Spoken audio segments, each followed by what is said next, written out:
So we look at when are pressure ulcers most likely to develop. 1 to 2 weeks, 2 to 4 weeks after admission is generally when they will come in. So let's think about that a little bit in relationship to our prevention program, because this is probably one of the worst case scenarios. Is you have a new patient that's come to your facility, they're under your care, they've been there for a couple weeks, and now you're having to call the power of attorney and say, oh, and by the way, they have a bed sore. It's not a conversation that any of us want to have. So why 2 to 4 weeks and not 1 to 2 weeks? Because I'll be honest with you, I would have thought 1 to 2 weeks too. And I think Laura maybe did too a little bit. So when we were going through the 2 to 4 weeks, when you think about how that works is from a social setting, patients living in the community prior to whatever goes on with them, so chances are they've been at home, they're probably not feeling well, or there's been, some events that happen, they go in and have surgery. They usually are in the hospital for maybe a week before they get to us, because, a lot of the patients, that's a long time today to be in the hospital, but not for someone that's going to need post-acute care afterwards. And so by the time they come to us, we're generally, 2 weeks into this illness. The first 2 weeks they get here, what's happening? Everybody's coming by.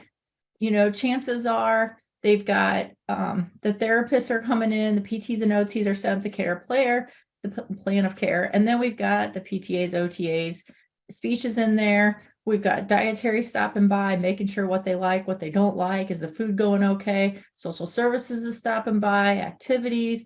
Everybody's kind of checking in on them, making sure they're getting settled.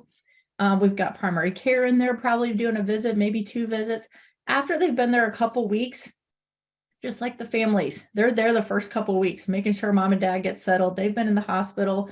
Everybody's settled. Everybody kind of takes a deep breather. Even the patients may take a deep breather. They're exhausted. They're spending a little bit more time in bed than they did before. And so what happens is all of a sudden we start to see these skin ulcers show up. The other reason is when you think about how protein energy malnutrition works out, somebody's in the community setting, they get in the hospital, they don't feel well, so obviously they're not eating for whatever reason's going on. They come to the facility, everything's going on. About 4 to 6 weeks in is when we start depleting those protein stores. So again, back to our biggest organ and everything that's happening, that's where we start to see these pull up. Now you think about a lot of the preventative programs, the way they're set up, we weigh people for the first 4 weeks. I'm a big proponent, you guys are going to see this in a little bit, about really for certain types of conditions, checking out like heels in certain areas of the skin, but you really need to watch those first 2 to 4 weeks as a potential issue of maybe extenuating some of those introductory services to really keep an eye on your patients. That may cut down your in-house acquired ulcers, just, from a simple fact, and that's only benefiting the patient's quality.